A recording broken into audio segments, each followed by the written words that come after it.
दुनिया में सबसे अमीर आदमी कौन है? वो नहीं जिसके पास महल है, बल्कि वो जिसके पास संघर्षों से तपकर निकली हुई एक विरासत है। आज मैं आपको किसी फिल्म की कहानी नहीं, बल्कि एक ऐसी हकीकत सुनाने जा रहा हूं, जिसे लिखते समय मेरी उंगलियां कीबोर्ड पर थम जा रही हैं और मेरी आंखें धुंधली हो गईं। ये कहानी है उस स्वाभिमान की जिसके लिए उन्होंने अपना घर छोड़ दिया। ये कहानी है उन कांटों की जिन्हें बेचकर उन्होंने हमारे लिए फूल उगाए। और ये कहानी है उस अंगूठा छाप इंसान की जिसने अपनी मेहनत से तकदीर की सबसे बड़ी इबारत लिख दी। आज की ये दास्तां उन सभी के नाम है जो मुश्किलों में हार मान लेते हैं। रामचंद्र और सीता देवी का जीवन शून्य से शिखर तक पहुंचने की ऐसी यात्रा है जो आने वाली पीढ़ियों के लिए मशाल का काम करेगी। इसे सिर्फ सुनिएगा मत, इसे महसूस कीजिएगा। छत्तीसगढ़ का एक जिला राजनांदगांव, वहां से कोई 100 किलोमीटर दूर एक गांव है खम्हेरा। ये कहानी उसी गांव से शुरू होती है। बात बहुत पुरानी है, लेकिन यादें अभी भी ताज़ा हैं। बातें दिल दिमाग में आते ही रोंगटे खड़े हो जाते हैं, आंखें भर आती है। बच्चों और अपना पेट पालने ऐसा संघर्ष। कहानी सच्ची घटनाओं पर आधारित है, सिर्फ नाम बदले गए हैं। एक किसान परिवार में एक बच्चे ने जन्म लिया, नाम रखा गया रामचंद्र। समय के साथ उम्र बढ़ती गई, देखते ही देखते स्कूल जाने उम्र हो गई।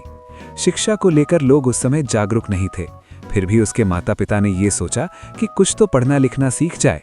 बेटे का स्कूल में दाखिला तो करवाया, लेकिन रामचंद्र का मन स्कूल जाने को नहीं करता। माता पिता के दबाव में स्कूल के लिए निकलता, लेकिन स्कूल नहीं जाता। इस बात को लेकर पिता सुखराम ने बेटे को खूब फटकार लगाई, पर इसका कोई असर उस पर नहीं हुआ। वो अपने दोस्तों को खेलते कूदते देखता तो उसका भी दिन भर खेलने कूदने और मौज मस्ती में दिन बिता देता। पढ़ाई लिखाई में बिल्कुल मन नहीं लगता। दाखिला का दिन उसके लिए स्कूल का पहला और आखिरी दिन हो गया। रामचंद्र अंगूठा छाप ही बनकर रह गए। पिता खुकराम की थोड़ी बहुत खेती बाड़ी के अलावा दुकानदारी भी थी। 2 भाई और 3 बहनों का भरा पूरा परिवार। समय बीता, रामचंद्र कोई 16 साल का हो गया। वो रोज सुबह घर से निकलता, शाम को घर आता। माता पिता उसे जब पूछते कि दिन भर कहाँ था, तो उसके पास इसका कोई जवाब नहीं होता। गांव में पहले छोटेपन में ही शादी हो जाती थी। रामचंद्र के माता पिता ने सोचा लड़का कोई काम धाम तो करता नहीं, शादी हो जाएगी तो वो अपनी जिम्मेदारी कुछ तो समझने लगेगा। छोटी उम्र में ही उसकी शादी हो गई। पत्नी का नाम था सीता देवी। शादी के कुछ दिन बाद तक उसके माता पिता ने कुछ नहीं कहा, लेकिन शादी के बाद भी रामचंद्र की दिनचर्या वही पुरानी। रोज सुबह अपने दोस्तों के साथ घर से निकलता, लेकिन वापस घर लौटने का कोई समय नहीं रहता। एक दिन सीता देवी ने अपने पति को समझाया। वो छोटी जरूर थी, लेकिन समझदारी कुछ ज्यादा। अपने पति से बोली, दिन भर घर से बाहर रहते हो, घर का कुछ काम धाम भी नहीं करते, तुम्हारे कारण मुझे बात सुननी पड़ती। अपनी पत्नी की बात सुनकर रामचंद्र कुछ परेशान होने लगा। उसने सोचा, बात तो सही है, मेरे कारण पत्नी को ताने सुनने पड़ रहे हैं। इसके बाद रामचंद्र को भी अपनी जिम्मेदारी का कुछ एहसास हुआ। खेत में काम करने जाने लगा। दिन भर खेत में काम करता और समय मिलता तो पिता का कारोबार में भी मदद करता, जिससे उसके माता पिता भी खुश। लेकिन शादी के कुछ दिन बाद ही रामचंद्र के माताजी की अचानक तबीयत खराब हुई। गांव में कोई अच्छा सुविधाजनक अस्पताल नहीं था। पहले के लोग घरेलू इलाज के भरोसे रहते। रामचंद्र मां की तबीयत को लेकर बहुत चिंतित रहता। उसने यहाँ वहाँ बैगागुनिया से मां का इलाज करवाया, लेकिन तबीयत ठीक नहीं हुई, बल्कि उनकी हालत और गंभीर होती गई। अंत में हुआ वही जिसका रामचंद्र को डर था। कुछ दिन बाद मां का स्वर्गवास हो गया। रामचंद्र के बाकी भाई बहन छोटे ही थे, जिसके कारण करीब 2 साल बाद पिता ने दूसरी शादी कर ली। घर में कुछ दिन बाद ही पारिवारिक कलह शुरू हो गई, जिससे रामचंद्र को अपने घर में चूल्हा चौका अलग करना पड़ा। अब गांव में मजदूरी कर किसी तरह उनका गुजारा होने लगा। सुबह से दोनों पति पत्नी काम पर निकल जाते। घर पहुंचते ही किसी न किसी बात को लेकर सौतेली मां ताना मारने लगती। इतना ही नहीं, वो दोनों पति पत्नी को काफी खरी खोटी भी सुनाती। घर के इसी माहौल में किसी तरह दिन गुजरा। इधर कम उम्र ही पत्नी सीता देवी गर्भवती हो गई। फिर भी रोज सुबह दोनों पति पत्नी रोजी मजूरी पर जाते, कुछ पैसे कमा लेते, जिससे घर में चूल्हा बुझे रहने की नौबत नहीं आती। सीता देवी के गर्भवती होने से आए दिन कुछ न कुछ परेशानी होते रहती, लेकिन वो अपने पति से इस बारे में कुछ नहीं कहती।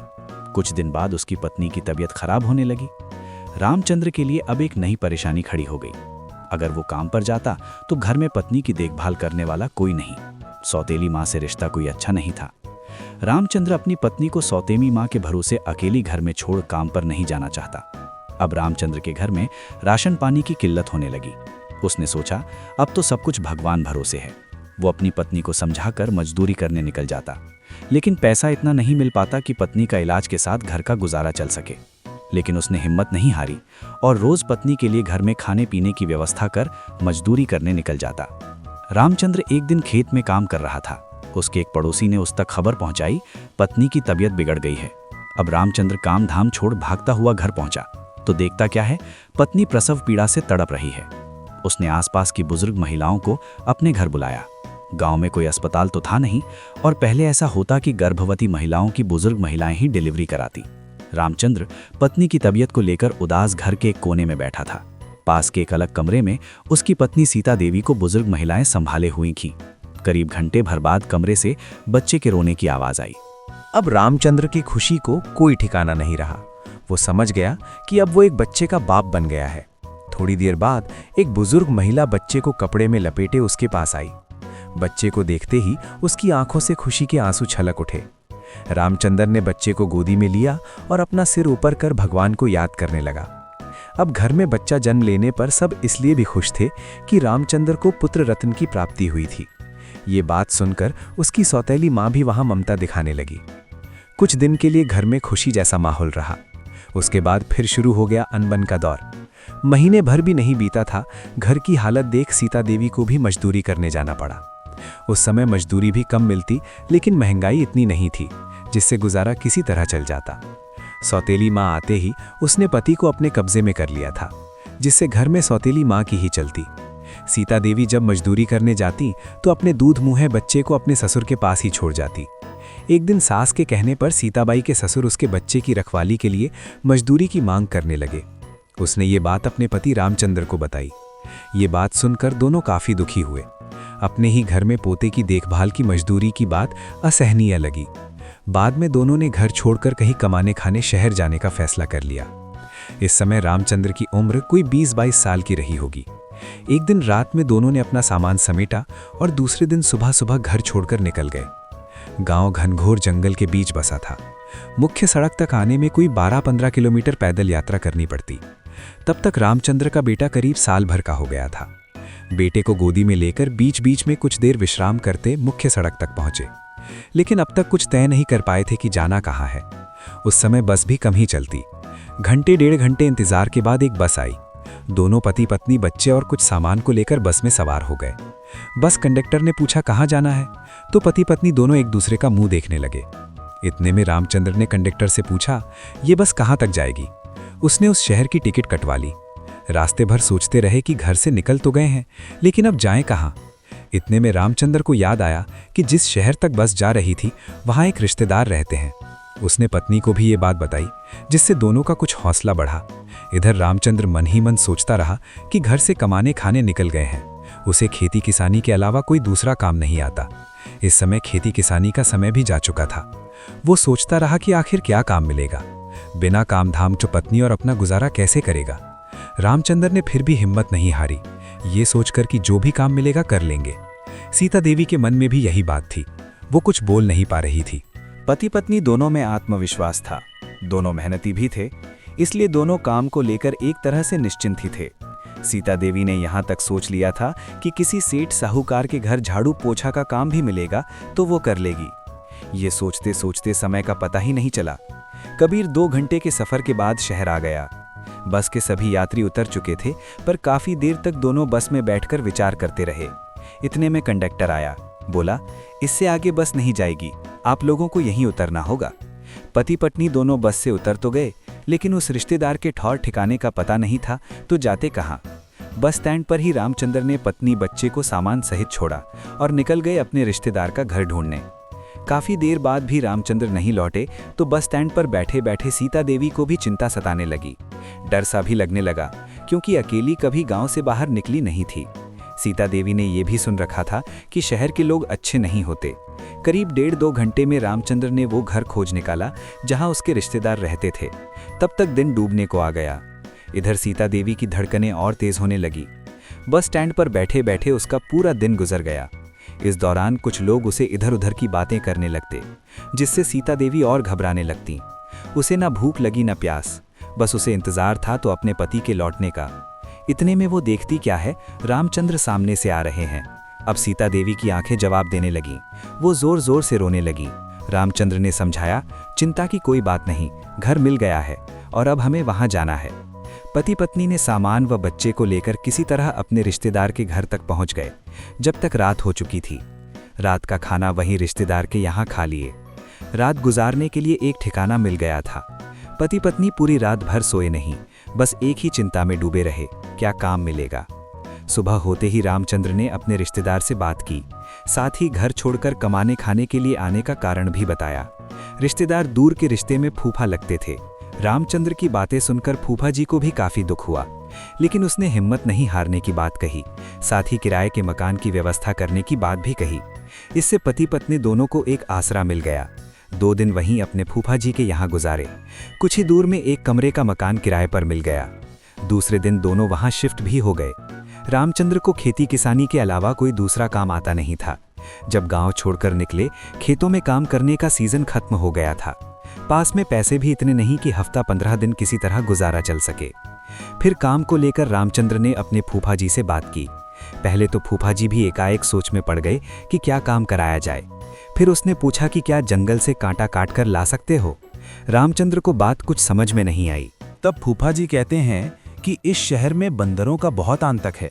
सब अपने घरों को बंदरों से बचाने ऊपर कांटा लगाकर रखते हैं। फूफा ने कहा कि कई लोग इसी तरह का काम कर रहे हैं। रोज सुबह जंगल जाते हैं, वहां से कांटा काट कर लाते हैं, शहर भर में घूम घूम कर बेचते हैं। रामचंद्र के लिए ये काम बड़ा मुश्किल था, लेकिन मरता क्या नहीं करता। बाद में वो इस काम के लिए राजी हो गया। रात में पति पत्नी दोनों में काम को लेकर बातें हुई। सुबह होने से पहले निकल गए दोनों जंगल की ओर। जाने से पहले बच्चे को अपने फूफा जी के यहाँ छोड़ गए, इसलिए बच्चे की देखभाल की चिंता थी नहीं। रामचंद्र और सीता देवी दोनों जंगल से बबूल का खूब सारा कांटा काट कर लाए और शहर में कांटा ले लो कांटा की आवाज लगाकर बेचने लगे। शाम तक उनका पूरा कांटा किसी तरह बिक भी गया, जिससे उन्हें पैसे भी मिल गए। कई महीने तक इसी तरह कांटा बेचकर रामचंद्र ने अपना और अपने परिवार का जीवन यापन किया। पति पत्नी रोज सुबह कांटा काटने जंगल जाते और दिन भर शहर में कांटा बेचते। 4 महीने के बाद वापस किसानी का काम शुरू हुआ। दोनों अब खेती के काम में मजदूरी करने लगे। रोज जंगल जाने के कारण बच्चे की देखभाल ठीक से नहीं हुई। बच्चा कमजोर व बीमार रहने लगा। पैसे इतने थे नहीं कि किसी अच्छे डॉक्टर से बच्चे का इलाज करवा सकें। गांव के लोगों का वैद्यराज ही इलाज करता। दिन प्रतिदिन बच्चे की हालत बिगड़ती गई। सीता देवी बच्चे को लेकर परेशान रहती, लेकिन लाचारी के कारण बच्चे का समुचित इलाज नहीं हो पाया। कुछ दिन बाद बच्चे की मौत हो गई।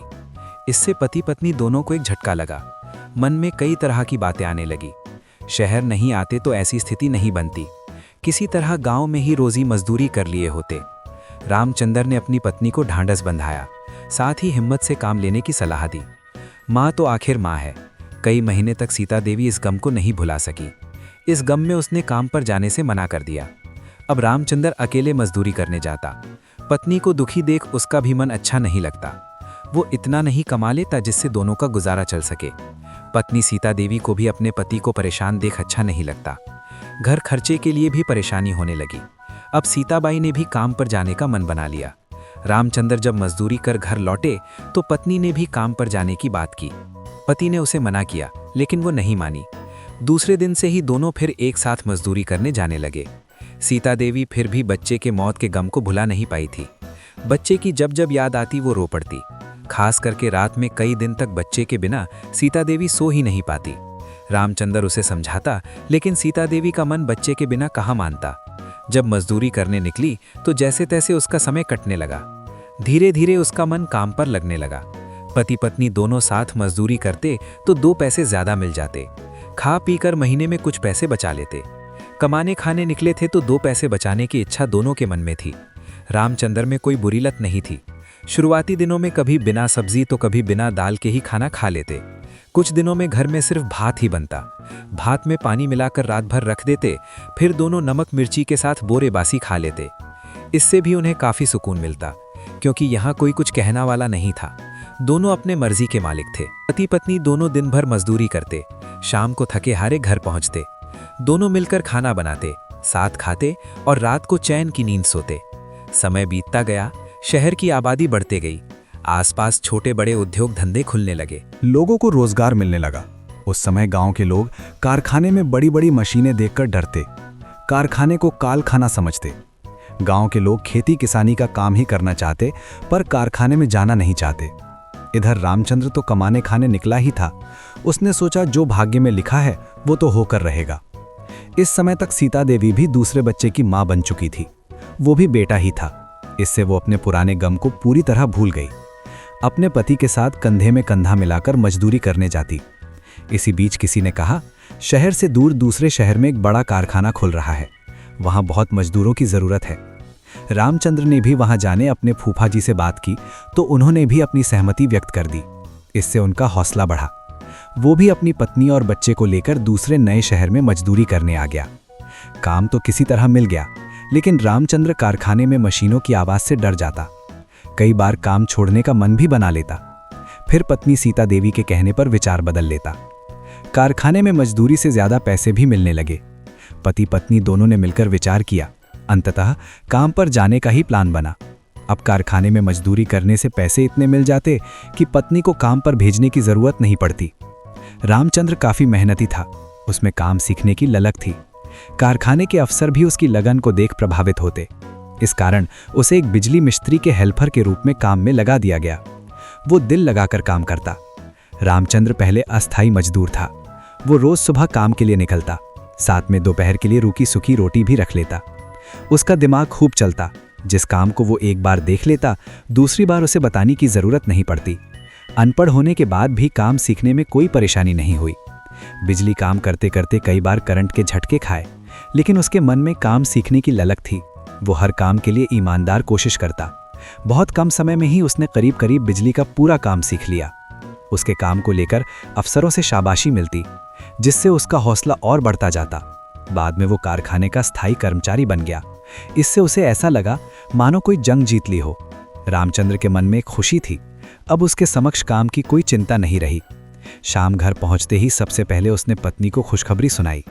सीता देवी भी अपने पति की कामयाबी को लेकर बेहद खुश हुई। उसने कहा, सब मेहनत और ईमानदार कोशिश का फल है। सीता देवी ने एक और अच्छी बात कही, जीवन में कभी हार नहीं मानना चाहिए। रामचंद्र को पत्नी की समझदारीपूर्ण बात पर हैरानी हुई। इधर रामचंद्र के रेगुलर कर्मचारी बनने से पैसे भी अब ज्यादा मिलने लगे। वो धीरे धीरे काम सीखने के बाद खुद मिस्त्री बन गया। साथ ही उसकी पदोन्नति भी हो गई। इसी के साथ ही उनके जीवन में एक नया मोड़ आ गया। अब वेतन के रूप में अच्छी खासी रकम मिलने लगी। इससे उसका जीवन स्तर सुधरा। इस दौरान उसे कंपनी का मकान भी मिल गया। दोनों पति पत्नी अपने बच्चे के साथ सुखमय जीवन जीने लगे। तब तक बेटा स्कूल जाने लायक हो गया। रामचंद्र तो अनपढ़, लेकिन उसका एक ही सपना, बच्चों को अच्छे से पढ़ाना। इधर सीता देवी भी पति की तरक्की पर बेहद खुश। दोनों की इच्छा थी कि उनकी तरह बच्चे अनपढ़ न रहें। समय के साथ परिवार भी बढ़ता गया। तब तक रामचंद्र 2 बेटे और 1 बेटी के पिता बन चुके थे। जिम्मेदारी बढ़ गई थी, लेकिन कंपनी से उसे इतने पैसे मिल जाते कि वो अपने परिवार का जीवन यापन अच्छे से कर लेता। इसके बाद उसका ट्रांसफर दूसरी जगह हो गया। रामचंद्र ने कारखाने से दूर एक गांव में जमीन खरीदी। बाद में वहीं मकान बनवाकर रहने लगे। धीरे धीरे करके उसके तीनों बच्चे स्कूल जाने लगे। रामचंद्र सोचता, बच्चे अच्छे से पढ़ लिख लेंगे तो कहीं ना कहीं नौकरी मिल ही जाएगी। रामचंद्र ने इस दौरान गांव में कुछ खेती के लिए जमीन ले ली। ड्यूटी से आने के बाद पति पत्नी दोनों खेत जाते। शाम होते तक खेत में काम करते। कारखाने में रामचंद्र तब तक हेड मिस्त्री बन गया, लेकिन पढ़े लिखे नहीं होने से उसकी पदोन्नति नहीं हो पाई। उसे तब इस बात का एहसास हुआ कि जीवन में शिक्षा का कितना महत्व है। पढ़ा लिखा होता तो वो अफसर बन गया होता। इस बात को रामचंद्र हमेशा अपने बच्चों से कहता। उसकी बेटी सबसे छोटी थी, लेकिन लिखने पढ़ने में बहुत कमजोर। 5वीं तक पढ़ने के बाद रिश्ते आने पर उसकी शादी हो गई। बेटी अपने ससुराल चली गई। इधर देखते ही देखते उसके दोनों बेटे स्कूल से कॉलेज पहुंच गए। रामचंद्र को इस बात की खुशी थी कि वो खुद अनपढ़ होते हुए भी अपने बच्चों को पढ़ाने लिखाने में सफल रहा। समय के साथ उसकी उम्र ढलती गई। नौकरी के दौरान उसके काफी शारीरिक कष्ट झेले। बीमारी के कारण शरीर भी जवाब देने लगा। एक बार उसकी तबीयत जमकर बिगड़ी। कंपनी की सुविधाजनक अस्पताल में करीब 15 दिन भर्ती रहे। डॉक्टरों ने बताया कि पेट में अल्सर फट गया है। ड्यूटी जाने के लिए साइकिल ही एक सहारा था, लेकिन शरीर कमजोर होने पर साइकिल चलाना मुश्किल पड़ने लगा।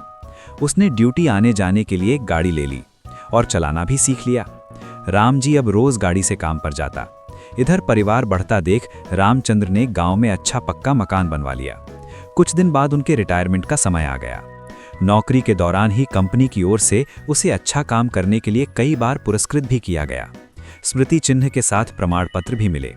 रामचंद्र इस प्रमाण पत्र को एक यादगार के रूप में फ्रेम करवाकर रख लिया। थोड़े दिन बाद वे कंपनी से सेवा मुक्त हो गए। कंपनी से स्थायी जमा पूंजी के रूप में एक मोटी रकम मिली, जिससे वो गांव में ही कुछ और जमीन व साथ में खुद का कारोबार भी शुरू कर लिया। पति पत्नी दोनों अब जीवन के अंतिम पड़ाव में पहुंच गए, लेकिन बुढ़ापे में एक बीमारी की चपेट में आ गए। पत्नी की भी स्थिति कमोबेश एक जैसी है। साल भर के रामचंद्र और सीता देवी दोनों पति पत्नी की मौत हो गई। इधर रामचंद्र का बड़ा बेटा कारोबार संभालने लगा। दूसरा बेटा जो पढ़ने में होशियार था, पत्रकार बन गया। रामचंद्र ने अपनी जीवन यात्रा पूरी करने से पहले थोड़ी संपत्ति बना ली थी।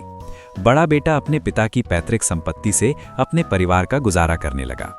एक बेटा जो पत्रकार था, कुछ दिन बाद गांव छोड़कर शहर में रहने लगा और समाज सेवा के साथ एक सार्वजनिक जीवन जीने लगा। मित्रों, ये कहानी कोई काल्पनिक नहीं, बल्कि सच्ची घटना पर आधारित है।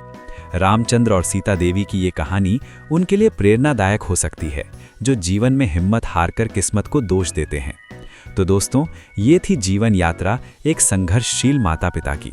उनके जीवन का सारांश सिर्फ इतना है कि सफलता किसी डिग्री की मोहताज नहीं होती, वो केवल आपकी ईमानदारी और कभी ना हार मानने वाली जिद की दासी होती है। रामचंद्र ने जिंदगी भर मशीनों के शोर में अपनी खामोश मेहनत से बच्चों को पाल पोस कर बड़ा किया। उन्होंने खुद अभावों में रहकर अभाव शब्द का अर्थ तक नहीं जानने दिया। उन्होंने अपना पहला बच्चा खोया, दर दर की ठोकरें खाईं, कांटों का व्यापार किया, लेकिन कभी अपनी नैतिकता का सौदा नहीं किया। आज वे दोनों इस दुनिया में नहीं हैं, लेकिन उनके संघर्ष की खुशबू आज भी घर की दीवारों में महकती है। वे सिखा गए कि अगर नीयत साफ हो और कोशिश ईमानदार, तो एक साधारण सा मजदूर भी अपने बच्चों के लिए बादशाह से कम नहीं होता। अपने माता पिता को जीते जी वो सम्मान दें जिसके वे हकदार हैं, क्योंकि उनके जाने के बाद सिर्फ यादें रह जाती हैं और उन यादों का बोझ बहुत भारी होता है। ईमानदार कोशिश करने वालों की कभी हार नहीं होती।